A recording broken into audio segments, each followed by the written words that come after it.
Our Shaheens fly very high for our safety. We feel very lucky to have very prestigious Air Vice Marshal Sajid Habib Saab with us today. Flying is not about destination, it's about journey and experiences. As a fighter pilot, we want to know the most beautiful one. 7 years at PF Cadet College Sargodha. MM Alam का नाम सुना, MM Alam की तरह fighter pilot बनना चाहता था।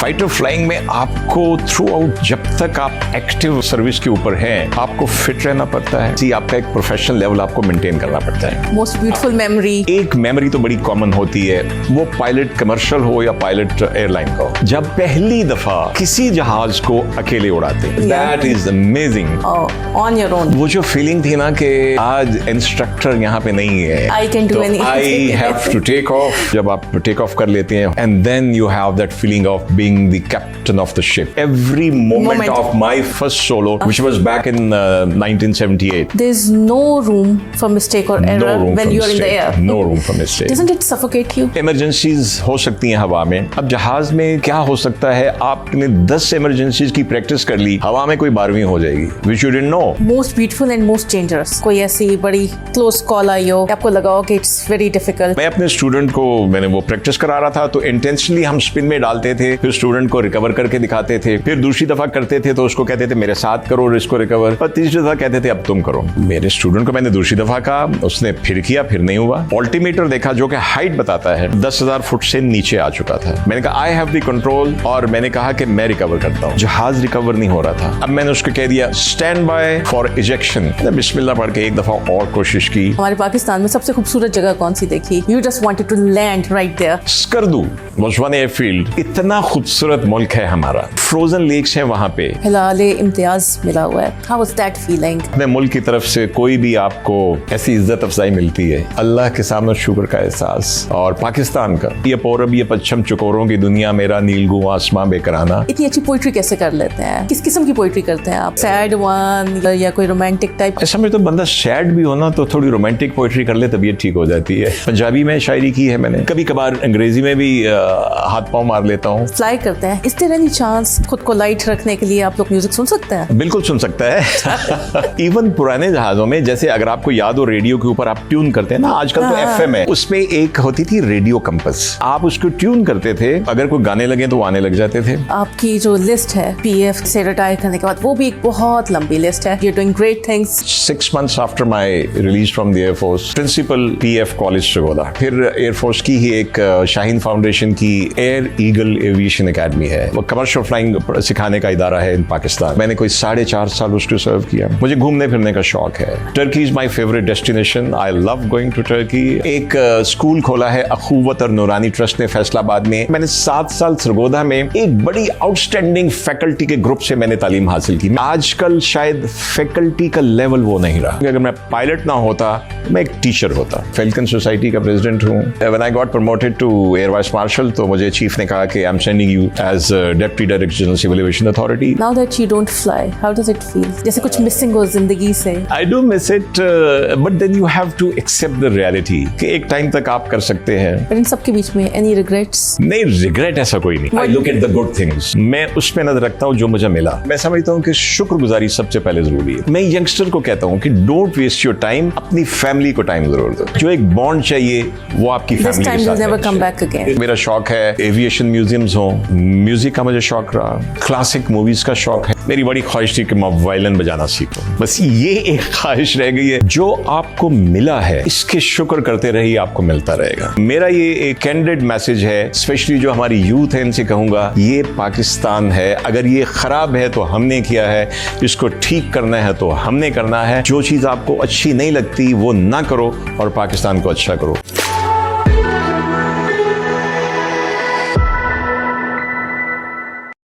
Hi viewers, this is Nadia Sajid. Our Shaheens fly very high for our safety. We feel very lucky to have very prestigious Air Vice Marshal Sajid Habib Saab with us today. Assalamu alaikum sir, how are you? Wa alaikum assalam, shukriya Nadia Sajid, Sajid हबीब की तरफ से शुक्रिया। Thank you so much for being here, for taking out time. बहुत अच्छा लग रहा है आज आपसे मुलाकात करके और बहुत कुछ आपसे जानना चाहते हैं। I'm here. Okay, as we know, flying is not about a destination. It's about journey and experiences. As a fighter pilot, आपकी ये जर्नी बहुत ज़्यादा लंबी होगी, बहुत से experiences होंगे. You can't tell all of them, of course, but we want to know the most beautiful one and the most dangerous one. या better one कह लें. जर्नी वॉज जैसे आपने खुद ही कहा कि वेरी लॉन्ग। देखिए फ़र्क है एक जो सिविल फ्लाइंग है और जो एक एयरफोर्स की ख़ास तौर पे जो फाइटर फ्लाइंग है, उसमें फ़र्क ये है कि फाइटर फ्लाइंग में आपको थ्रू आउट जब तक आप एक्टिव सर्विस के ऊपर हैं आपको फिट रहना पड़ता है, आपको करंट रहना पड़ता है। करंट के आपको जो सिस्टम आप फ्लाई कर रहे हैं उनके ऊपर आपकी करेंसी, आपका एक प्रोफेशनल लेवल आपको मेंटेन करना पड़ता है और इट्स वेरी टफ। अब एक छोटी सी एग्जांपल दूंगा। एक एयरलाइन पायलट जो है, द गुड पायलट ऑब्वियसली वो सारे टेस्ट से, ट्रायल से, एकेडमिक से गुजरते हैं, बट वो पायलट जब यहाँ से टेक ऑफ करते टोरंटो में 14 घंटे के बाद लैंड करता है, उसके 14 घंटे स्ट्रेट फ्लाइंग होती है जिसमें एक टेक ऑफ होता है, एक लैंडिंग होती है। फाइटर पायलट ख़ास तौर पे अगर वो मेरे ज़माने के चाइनीज़ जहाज़ों का हो जिसकी 35 से 40 मिनट की एक फ़्लाइट होती है, तो उसके 14 घंटों में कम से कम 20 टेक ऑफ होते हैं और 20 लैंडिंग होती हैं, which is the most difficult part of any flying. और फिर जो मैनूवरिंग आप कर रहे हैं, सारा कुछ कर रहे हैं, तो मैं समझता हूँ कि इसके लिए आपको फिटनेस की भी वैसे ही ज़रूरत है। आजकल एयरलाइंस में तो हार्ट बाईपास वाले भी कैप्टन हैं। जी बिल्कुल, ये कंडीशन है कि दूसरे पायलट को फिट होना चाहिए, लेकिन एयरफोर्स में ऐसी कोई चीज़ नहीं है। So long journey to cut it short, 7 years at PF cadet college Sargodha. और वही सवाल का वही जवाब, बचपन से शौक कैसे हुआ। MM आलम का नाम सुना, MM आलम की तरह फाइटर पायलट बनना चाहता था। Fortunate ended up Sargodha, 7 years। और 7 years में बहुत से हमारे साथी जो थे वो कोई मेडिकली रह गए, कुछ एप्टीट्यूड में रह गए। और आई थिंक आउट ऑफ 80 जब 78-80 जब सालपुर से पास आउट हुए, तो I think we were just about 20-22। That is the kind of rigours जिसमें से आप गुजरते हैं। तो उसके बाद जितना भी टाइम गुजारा, आई लव्ड इट। बिल्कुल। So up in the air, most beautiful memory, memories जो बहुत खूबसूरत देखा हो या कुछ हुआ हो। अच्छा, एक मेमोरी तो बड़ी कॉमन होती है, वो पायलट कमर्शियल हो या पायलट एयरलाइन का हो, and that is common to every pilot, and that is one जब आप पहली दफा किसी जहाज को अकेले उड़ाते हैं, on your own, your first solo in your life. Okay, पहला जहाज। उसके बाद आप 10 जहाज उड़ाएंगे और उनको पहली दफा भी उड़ाएंगे, लेकिन पहली दफा जो first, that is amazing because it's a training जहाज। हमारा मशाक था 2000 फुट पे, 4000 फुट पे, इससे ज़्यादा हम जाते नहीं थे अनलेस कोई मनूवरिंग करनी हो। तो वो जो फीलिंग थी ना कि आज इंस्ट्रक्टर यहाँ पे नहीं है, I can do anything, I have to take off. अच्छा, टेक ऑफ पे एप्रीहेंशन होती है थोड़ी सी, आपको एक का फीलिंग होती है। टेक ऑफ होके जब आप टेक ऑफ कर लेते हैं, हो जाते हैं, and then you have that feeling of being the captain of the ship. तो बड़ी अमेजिंग होती है। एक तो ये this is common to everybody. So I remember every moment of my first solo which was back in 1978। दूसरी चीज होती है कि आपको, चूंकि it's a machine, it flies in the air. Car नहीं है कि खराब हुई, आपने साइड पे रोकी, उबर बुलाई और घर आ गए। Something happens, you have to bring it down. There's no room for mistake or error when you're in the air. No room for mistake. Doesn't it suffocate you? It's not really. Not really. आपकी training ऐसी हुई होती है? Training ऐसी होती है, ठीक है। आप जितने भी पॉसिबल इमरजेंसीज हो सकती हैं हवा में, आप उनकी प्रैक्टिस करते हैं विद योर इंस्ट्रक्टर, क्योंकि जिस दिन आपने 10-11 घंटे के बाद अकेले जाना है, अगर उनमें से कुछ हो गया, और फिर ये एविएशन ऐसी चीज़ है कि इसमें आप डिफाइन नहीं कर सकते। कार का आपको पता है जनरेटर फेल हो गया है, टायर पंक्चर हो गया है, इंजन बंद हो गया है, 3-4-5 चीज़ें होंगी जो होंगी। अब जहाज़ में क्या हो सकता है, आपने 10 इमरजेंसीज की प्रैक्टिस कर ली, हवा में कोई 12वीं हो जाएगी, which you didn't know. It's a combination of this and this, and now the machine is at 20,000, 30,000, 10,000. It's like a stone. You have to bring it down. You have to make it Bring serviceable. yourself down as well. Yes. So इसमें frustration नहीं होती. एक चीज़ है, कोई भी emergency हो जाए पहले आपकी एक fear element is very human, very natural. फिर आपकी सर्वाइवल इंस्टिंक्ट आती है.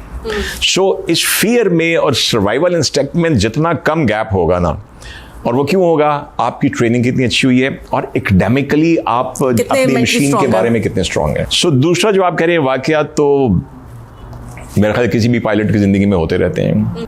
Most beautiful and most dangerous, कभी ऐसा हुआ वो कोई ऐसी बड़ी क्लोज कॉल आई हो कि आपको लगा हो कि it's very difficult Yes. To land today, तो वो बताए. Many times. Okay. Times, yes. एक दफ़ा I was instructor at Risalpur, तो हमें एक एक्सरसाइज कराते होते हैं जहाज़ जिसमें बिल्कुल अनकंट्रोलेबल हो जाए तो उसको रिकवर कैसे करना है. उसका कहते हैं स्पिन में आ जाना जहाज़ का. Okay. तो जहाज़ फ्लाई कर रहा है, इसको लिफ्ट है जो हवा में रखती है, वो लिफ्ट खत्म हो जाती है, जहाज़ गिरता है, नोज़ गिरती है, रोल भी कर रहा है, यौ भी कर रहा है, रोल भी कर रहा है और नीचे भी जा रहा है. इसको हर जहाज़ में उसका अलग अलग तरीका होता है उसको रिकवर करने का. तो मैं अपने स्टूडेंट को मैंने वो प्रैक्टिस करा रहा था, तो इंटेंशनली हम स्पिन में डालते थे, फिर स्टूडेंट को रिकवर करके दिखाते थे, फिर दूसरी दफ़ा करते थे तो उसको कहते थे मेरे साथ करो इसको रिकवर, और तीसरी दफ़ा कहते थे अब तुम करो. तो ये स्टूडेंट जो था, ये काफ़ी दफ़ा मैं प्रैक्टिस करवा चुका था. तो अगले दिन फ्लाइंग पे गए एक दिन, तो मैंने कहा okay I am going to put the aircraft into spin और रिकवर करना. Yes sir. तो मैंने जहाज़ को स्पिन में डाला और उसको कहा रिकवर. उसने रिकवर करने की कोशिश की तो रिकवर नहीं हुआ. मैंने कहा come on wake up, do it again.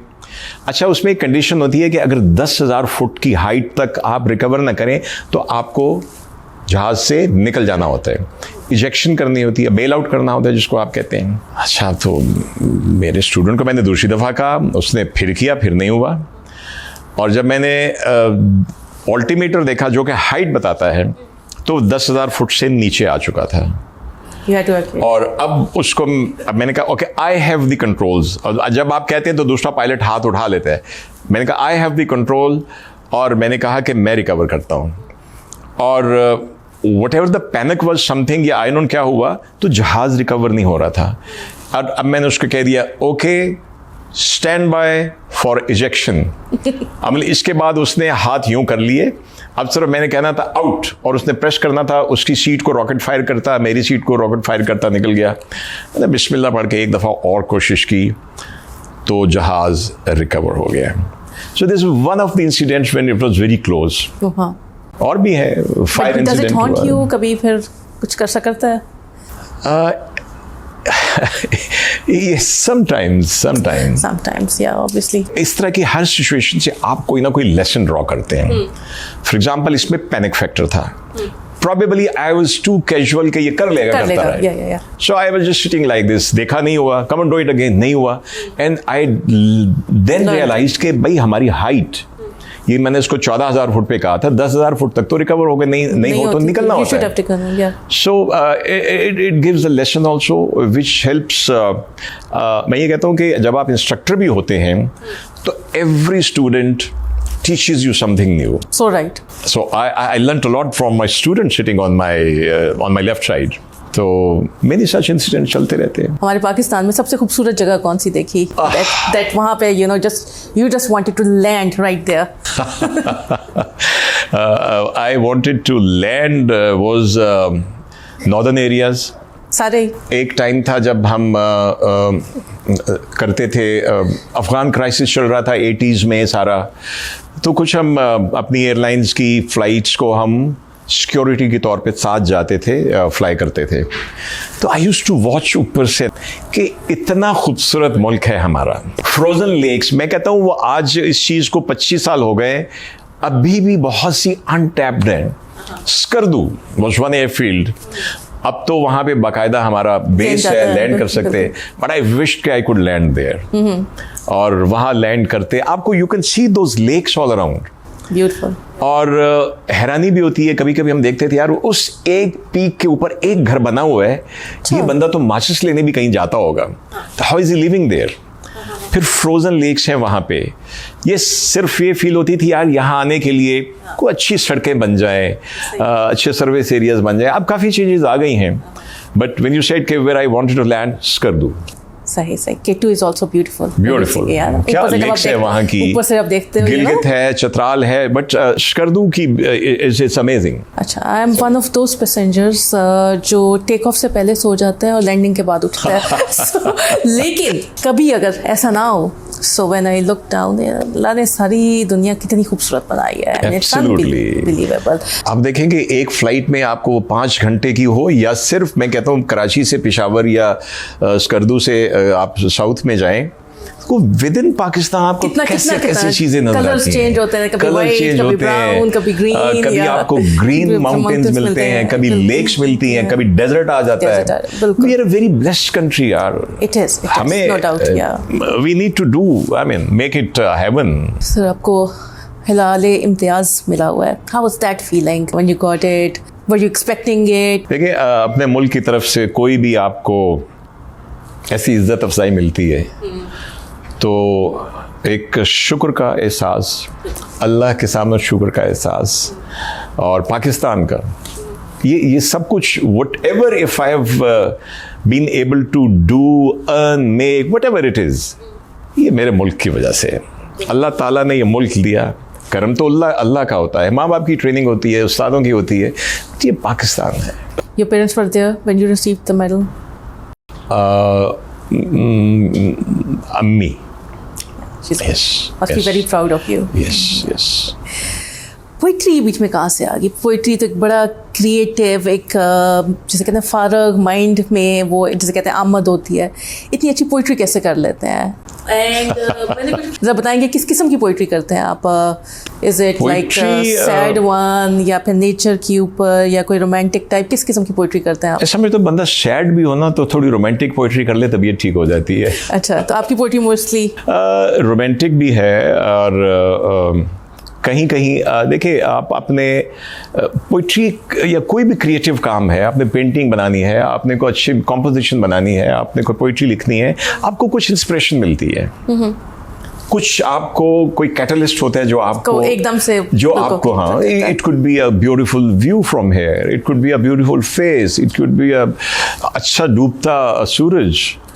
और लेकिन आपने जो बात की, तो मैं ये कहता हूँ कि बात तो परवाज़ की है ना, जहाज़ की हो या तख़य्युल की, तो मैं तो इस तरह भी कनेक्टेड समझता हूँ कि पोइट्री और फ्लाइंग में या आर्ट में, और इसमें आप flying, fighter flying, it's an art.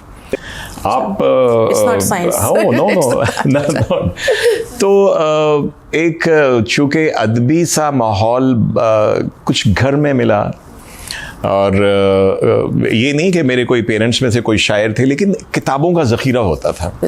अब्बा की अलमारी में सबसे पहले जो छोटी उम्र में किताबें थी वो ज़रब कलीम, बाले जबरील, बांगे दरा। ये और बात है कि फ़िल्मी मैगज़ीन्स भी होते थे, तो मुझे फ़िल्मों का भी एक शौक़ हुआ, मुझे म्यूज़िक का शौक़ हुआ, और फिर इनको देख के जब PF कॉलेज गए थे, वहाँ पे थिएटर के ऊपर मैंने 6-7 साल काम किया, जो हमारे कॉलेज का थिएटर होता था वहाँ पे किया। तो पोइट्री की इंस्पिरेशन कहीं ना कहीं से जब मिलती है, तख़य्युल से मिल जाती है, इमेजिनेशन आप, इट हेल्प्स यू। तो कुछ उतरता था तो मैं लिख लेता था। फ्लाइंग के ऊपर कुछ लिखा?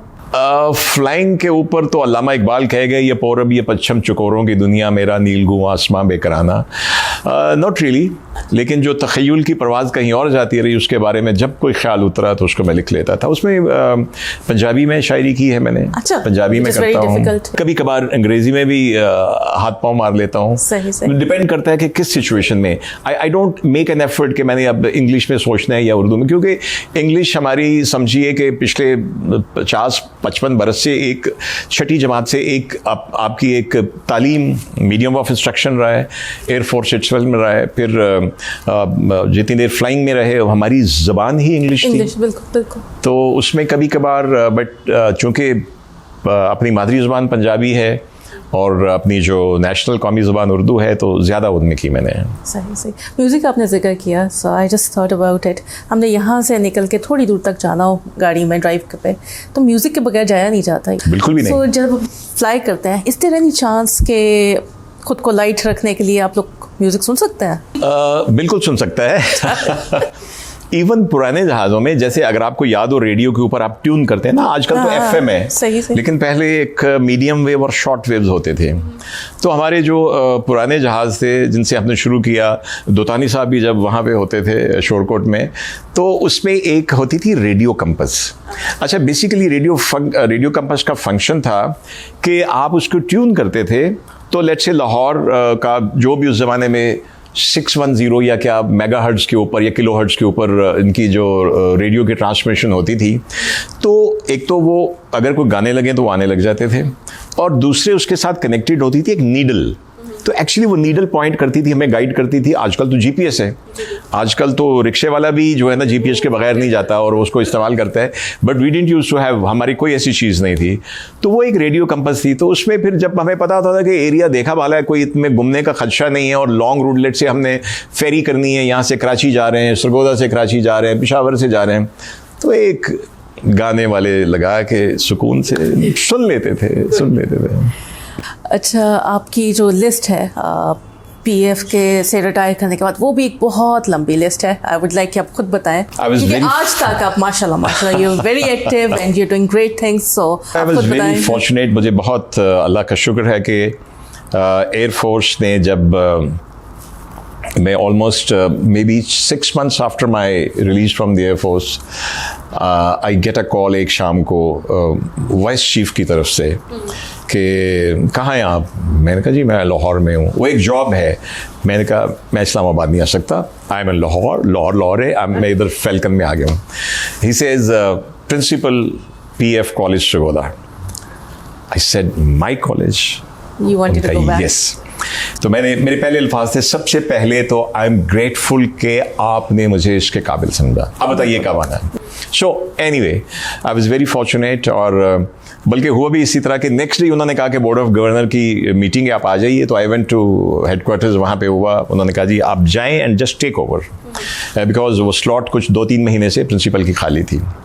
तो actually I went to the college, vice principal को पता चल गया था, तो मैंने कहा यार सब असातिज़ा को, टीचर्स को स्टाफ रूम में इकट्ठा करना, मैं आ जाऊँगा। तो मैं गया और सारे बैठे हुए थे ब्रेक टाइम में। तो मैंने जाके कहा जी अस्सलाम वालेकुम, मेरा नाम साजिद हबीब है, मेरा PF कॉलेज का नंबर 1023 था, आलम हाउस था, आज मैं आपकी टीम का हिस्सा हूँ एज प्रिंसिपल। तो it was this was the simplest and most adorable introduction that I could give. Okay. तो आई वाज वेरी फॉर्चुनेट। साढ़े तीन साल, 3.25 मैंने उसको सर्व किया एज प्रिंसिपल। एंड देन फिर एयरफोर्स की ही एक शाहीन फाउंडेशन की एयर ईगल एविएशन एकेडमी है, is the best commercial flying सिखाने का इदारा है in Pakistan. I was very fortunate to pick it up from एबनी शो, और my team was very good. We made it the best in Pakistan. तो मैंने कोई 4.5 साल उसको सर्व किया। अब फिर मैंने बेगम से कहा नौकरी बहुत हो गई, अब I want to enjoy myself. मुझे घूमने फिरने का शौक़ है, यंगस्टर से, यूथ से इंटरेक्ट करने का आ जाती हैं इन्विटेशन यूनिवर्सिटी से, कॉलेजेस से। एक स्कूल खोला है अखुवत और नूरानी ट्रस्ट ने फैसलाबाद में, बिल्कुल सरगोदा के पैटर्न पे, लेकिन ऐसे गरीब बच्चों के लिए जो अच्छे हैं लेकिन अफोर्ड नहीं कर सकते रेजिडेंशियल स्कूल में आना। वहाँ पे मेरा एक पैशन बन गया था जब मैं PF कॉलेज में गया था, क्योंकि मैं समझता हूँ कि मैंने 7 साल सरगोदा में एक बड़ी आउटस्टैंडिंग फैकल्टी के ग्रुप से मैंने तालीम हासिल की, मैंने और मेरे कोलीग्स ने। तो मैंने देखा कि आजकल शायद फैकल्टी का लेवल वो नहीं रहा, तो मेरा एक पैशन बना। मैंने फैकल्टी के साथ मिलके ही हमने एक फैकल्टी डेवलपमेंट प्रोग्राम किया। उसका फ़ायदा हुआ कि हमने जो फैसलाबाद स्कूल खोला, तो 2 साल पहले मैंने उनकी फैकल्टी डेवलपमेंट ट्रेनिंग की। एंड दिस न्यू स्कूल गरीब बच्चों का, सिर्फ इसलिए कि टीचर्स अच्छे हैं, it is declared the best school in entire Faisalabad. It is beaten, मैं नाम नहीं लूँगा, वो होता थी आप सरफ वाले जेट का नाम लें, जेट वाले सरफ का नाम लें, but it has beaten all the school in the town. तो ये एक मेरा और क्वालिटी एजुकेशन हाँ, बिल्कुल। और नेता मुझे इतना मज़ा आया वो 3.5 साल PF कॉलेज में, कि मुझे कोई कहता, तो अब मैं कह सकता हूँ कि अगर मैं पायलट ना होता मैं एक टीचर होता। अच्छा, आई लव्ड इट। तो अभी ये कि आई एम फेल्कन में हूँ, फेल्कन सोसाइटी का प्रेसिडेंट हूँ, डिफरेंट कुछ NGOs हैं 2-3 उनके साथ हूँ, ट्रस्ट हैं उनके साथ हूँ, I keep busy, rotary club के साथ हूँ। और CA में भी आपने काम किया, सिविल अथॉरिटी एविएशन में? यस, दैट वाज अच्छा। ये मैंने देखा कि कई लोग होते हैं कि वो सर्विस में कहीं पे होना, they want to stay close to the headquarters कि जी मुझे किसी ने कहा ओ सिविल एविएशन में आप, मेरी पोस्टिंग हो गई जब मैं एवीएम बना, कि यार क्या बनेगा, तुम तो वो एयर हेडक्वार्टर से दूर चले गए हो, अगला रैंक। मैंने कहा यार जो अल्लाह ताला ने अब तक दिया इसका तो शुक्र पूरा नहीं होता, आपको अगले की फिक्र पड़ गई। मैं ये कहना चाहता था कि मैं जहाँ भी गया हूँ एक तो बड़ी खुशी से गया हूँ, क्योंकि अगर आप नाराज होके जाएंगे जाना आपको फिर भी पड़ेगा, बिल्कुल कुड़ते रहेंगे, टेंशन रहेंगे, और you will spoil yourself. I just pick up my bag and go. तो मुझे when I got promoted to air vice marshal, तो मुझे चीफ ने कहा कि I am sending you as deputy director general civil aviation authority. वो भी मैं थोड़ा सा बता दूं कि लोग कई कहते हैं कि जी एयरफोर्स वाले वहाँ, बात ये है कि ये जो सिविल एविएशन अथॉरिटी को एस्टेब्लिश किया था ये एयरफोर्स ने किया था, क्योंकि एक इकलौती PIA होती थी। जी बिल्कुल। और PIA को ही उसके ऊपर सुपरवाइजर बना देना तो कोई तुक नहीं बनती। तो air force was the only other organization जो एविएशन रिलेटेड थी। तो इसलिए ट्रेडिशनली वहाँ पे जो नंबर 2 की स्लॉट है वो एयरफोर्स, DG भी रहे, मैं भी एक्टिंग DG रहा था आखिरी 3-4 महीने। तो आई लव्ड इट। मेरे लिए एक मिलिट्री एविएशन से हटके एक कॉर्पोरेट सेक्टर का एक्सपीरियंस, बिल्कुल, एक डोमेस्टिक फ्लाइंग में कुछ कंट्रीब्यूट करने का experience, I loved it, it was wonderful. Now that you don't fly, how does it feel? Don't you feel जैसे कुछ missing हो जिंदगी से, you know? I do miss most, it. Most important thing of your life. Yes. After your family. I do. नहीं तो वो नाराज हो जाएंगे। I do miss it, but then you have to accept the reality कि एक time तक आप कर सकते हैं, और उसके बाद अगर आप मेंटली तैयार हो जाए ना, लाइक रिमेंबर जिस दिन मेरा आखिरी दिन था सर्विस में, और हमारे सर्विस में ये होता है कि फोर्सेस में अगर आपको नेक्स्ट रैंक नहीं मिलता तो आपकी एक fixed number of years of commission service है। फॉर एग्जांपल आपने देखा होगा बहुत से लोग एज मेजर रिटायर्ड हो जाते हैं आर्मी से, क्योंकि उनको आगे मेजर तो 300 हैं एक ही बैच के, अब लेफ्टिनेंट कर्नल की उनके पास सिर्फ 120 वैकेंसीज हैं, तो बाकी जो 280 या 180 हैं वो नहीं बनेंगे। तो इसलिए मुझे कभी इसमें वो नहीं हुआ कि मैं कहता हूँ यार आई कुड नेवर इमेजिन कि मैं एयर वाइस मार्शल बनूंगा। ठीक है आपकी मेहनत भी होती है, लेकिन मेहनत तो वो सड़क पे जो बजरी रोड़ी कोटने वाला शायद ज़्यादा करता है, तो ये अल्लाह ताला का कर्म होता है। आई मिस इट, लेकिन आई नो, मैं कभी कभी दिल करता है मैं एयर ईगल वापस जाऊँ किसी दिन को, यार पीछे बैठ के ज़रा चक्कर लगा दूँ। Yes I do miss it. Beautiful journey, beautiful experiences, पर इन सब के बीच में एनी रिग्रेट्स? काश मैं ये कर लेता या ये ना किया होता। देयर इज नो काश। नहीं, रिग्रेट ऐसा कोई नहीं है। I look at the good things, मैं उस पे नजर रखता हूँ जो मुझे मिला।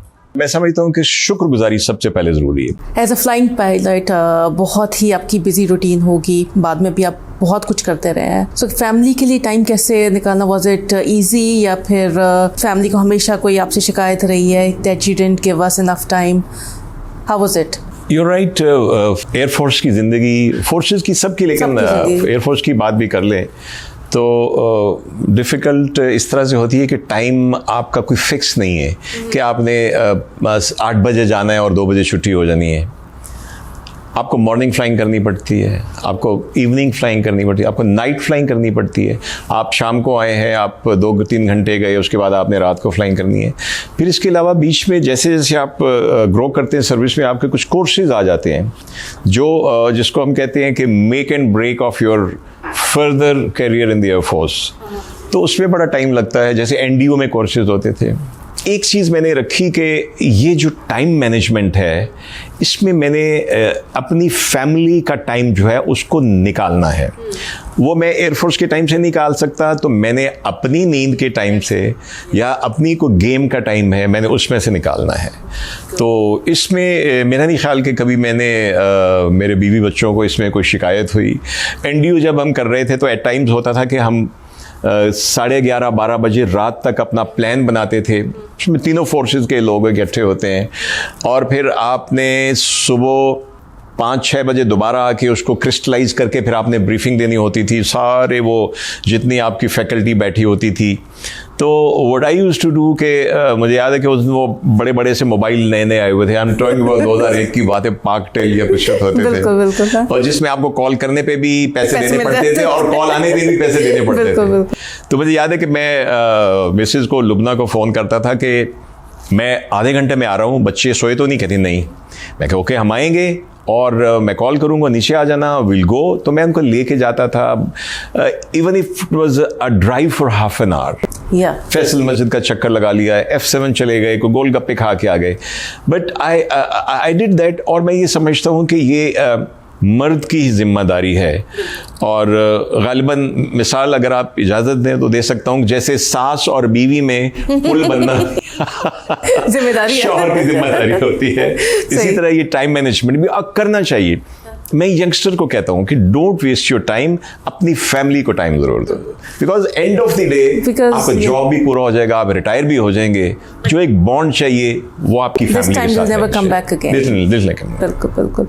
और इस चीज़ को बैलेंस करना, इट्स एन आर्ट, अब करना पड़ता है क्योंकि या तो आप सक्सेसफुल हो जाओ तो आप फैमिली छोड़ दो, या सिर्फ फैमिली देखते रह जाओ और अपनी वो सब जर्नी छोड़ दो difficult. So it has to be a good balance. Absolutely. Yeah, that's a perfect life. आगे आपका क्या इरादा है सर? आगे इरादा है कि जैसे मैंने कहा कि डिफरेंट NGOs के साथ काम कर रहा हूँ। मैं समझता हूँ कि अगर मुझे कुछ हासिल हुआ है ज़िंदगी से तो मुझे बड़ा अच्छा लगता है। मुझे डिफरेंट कुछ यूनिवर्सिटीज़ से, कॉलेजेस से इन्विटेशंस आ जाती हैं, लेकिन मेरी एक कंडीशन होती है, मुझे मोटिवेशनल स्पीकर ना समझा जाए। ओके।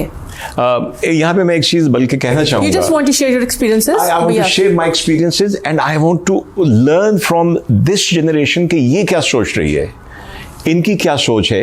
क्योंकि अगर हमने पाकिस्तान को आगे लेके जाना तो इन लोगों ने लेके जाना। मैं अपना काम कर चुका हूँ, तो वो मेरे लिए बड़ा ज़रूरी है कि इनको अगर गाइडेंस देनी है तो मुझे पता होना चाहिए कि ये क्या सोच रहे हैं, और फिर मुझे इंटरेक्शन में बहुत सारी चीज़ों से इनसे सीखने का मौका मिलता है। तो ये बड़ा ज़रूरी है कि हम बच्चों के साथ ये करें, इंटरेक्शन करें और इनको आगे गाइड करें। अदरवाइज़ देखें, जो मैंने बताना है वो तो मुझे आता है। आई वॉन्ट टू नो कि ये क्या कहना चाहते हैं, तो ये मैं करता हूँ। ट्रैवल का शौक है। Turkey is my favourite destination. I love going to Turkey. Which part in Turkey? Nothing else. मैं इस्तांबुल के तक्सीम स्क्वायर में जाके बैठ के 3-4 घंटे गुजार सकता हूँ। Okay. I'm sure you must have seen that. Yeah, of course. और ब्यूटीफुल। I think क्या है कि इसमें हिस्ट्री है, कल्चर है। आप देखें ना, Greek empire, Roman empire, Byzantine empire, Ottoman empire, ये सब का, ये थ्रेस का जो एरिया था, ये सारा गढ़ है उसका। तो मुझे हिस्ट्री का शौक है। मुझे शॉपिंग मॉल्स में जाने का कोई शौक नहीं है। बिल्कुल। और वो बेगम साथ हों तो मैं लुबना से कहता हूँ तुम जाओ। हाँ, वो दुबई का ट्रिप लगाने के लिए, बल्कि एक दफ़ा वो गई अपनी फ्रेंड्स के साथ। मैंने कहा यार आपने शॉपिंग करनी, आप जाओ, मैं नहीं जा सकता। आई प्रेफर गोइंग टू, मेरा शौक है एविएशन म्यूजियम्स हों, आर्ट के म्यूजियम्स हों, और बाकी जो शौक है, म्यूज़िक का मुझे शौक रहा, क्लासिक मूवीज़ का शौक है। किस हद तक? गाने तक या सिर्फ सुनने तक? जैसे मैंने बताया कि मैंने शायद 8वीं जमात में को 30-35 रुपए का बेंजो लेके गोल बटनों वाला होता था, उससे मैंने थोड़ा प्ले करना सीखा। तो एक शौक था, कॉलेज के थिएटर में वो पियानो पड़ा होता था, उस पर कुछ करते करते so I can play a keyboard little bit. और जो अच्छा, let me connect with your question of कोई रिग्रेट। मेरी बड़ी ख्वाहिश थी कि मैं वायलिन बजाना सीखूं, बस ये एक ख्वाहिश रह गई है। शायद किसी दिन अलहमरा चला जाऊं, कहूं कि मुझे भी सिखाइए। I don't know much about music, but इतना मुझे पता है कि कहते हैं violin is inside you, you can't learn it. बाकी सब इंस्ट्रूमेंट्स आप सीख सकते हैं, but violin absolutely right. So अगर if it was inside you तब तक वो बाहर आ चुका होता। You have to give up. क्योंकि ये बिल्कुल चीज़ है ना, ये कीज वाले इंस्ट्रूमेंट्स है, पियानो हो गया, हारमोनियम हो गया, बेंजो हो गया, यहाँ पे स्ट्रिंग आ जाती है। तो maybe I didn't make good enough effort because एक सुरीला कान तो है मेरे पास, मेरे पास भी तो कभी कभार गुनगुना लेता हूँ, गा लेता हूँ। आजकल तो कैरोके है, उसके ऊपर आप उसकी पेश भी अप एंड डाउन कर सकते हैं, शौक पूरे कर सकते हैं, शौक पूरे कर सकते हैं, तो वो भी कर लेता हूँ। Means you are a very lively person. I think Allah ने जिंदगी दी है तो जिंदगी को नजर आना चाहिए। True. That's So what I true. believe. So true. You call it lively, you call it whatever it is. तो I believe in that. Sir जाने से पहले कोई अच्छा सा message for everyone and other than that for those who want to become pilot, चाहे वो commercial pilots हों, चाहे वो फाइटर पायलट्स बनना चाह रहे हो, कुछ भी पीएफ में जाना चाह रहे हो, सो एक उनके लिए एक सेपरेट मैसेज और एक जनरली लाइफ से आपने क्या सीखा? लाइफ से मैंने ये सीखा कि जो आपको मिला है इसके शुक्र करते रहिए, आपको मिलता रहेगा। नेवर रन आफ्टर जो आपका नहीं। देखना जेलिसी क्या है कि आप अल्लाह ताला की बांट को चैलेंज कर रहे हो। बिल्कुल। सो और जहाँ तक आपने कहा कि एक जनरल बात, तो मैं सब स्पेशली जो हमारी यूथ है इनसे कहूँगा, ये पाकिस्तान है, अगर ये ख़राब है तो हमने किया है, इसको ठीक करना है तो हमने करना है। आप बाहर जाइए, बड़ा शौक़ से जाइए, तालीम हासिल कीजिए, जो भी आप स्किल लेना चाहती, बट कम बैक। किसी ने बाहर से आके किसी मुल्क को नहीं बनाया, किसी ने बाहर जाके किसी दूसरे मुल्क को नहीं बनाया।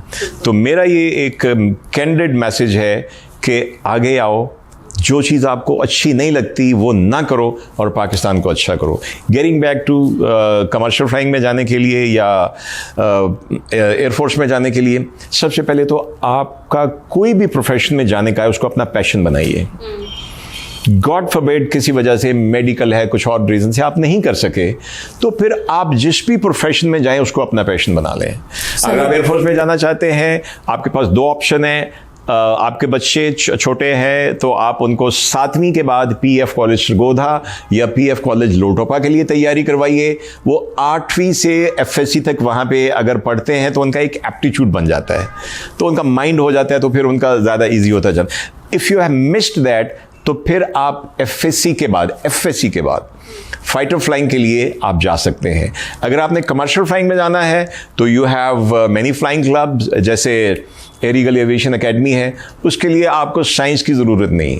You can without FSc, if your FA you can, और उसमें डिवीज़न की भी कोई गुंजाइश नहीं है, no need of any division, तो आप जा सकते हैं। और अगर आपका शौक़ है तो इसको ज़रूर पूरा कीजिए। और जो नहीं कर सके, आपके पास सिविल फ्लाइंग में, कमर्शियल फ्लाइंग में जाने का 70 साल की उम्र तक चांस है। Really? Yes. So I can go. आप जा सकती हैं। सही। थैंक यू सो मच, बहुत अच्छा लगा आपसे बात करके। रियली प्राउड ऑफ यू, आपकी सर्विसेज के लिए वेरी वेरी थैंकफुल। इतने अरसे आपने हमें सेफ्टी से रखा और बहुत कुछ आपने चैलेंजिंग किया। वेरी लाइवली पर्सन, बहुत अच्छा लगा, बहुत मज़ा आया। ये टाइम इतना अच्छा, इतनी जल्दी गुजर गया। Thank you so much for that. मुझे भी लगा जैसे घर में बैठे गुफ्तगू हो रही है। बिल्कुल। Thank you very much. All the best for your future, जो कि I am sure you are going to do lot of more challenging things ahead. Thank you so much viewers, I really hope you like the show. Thank you.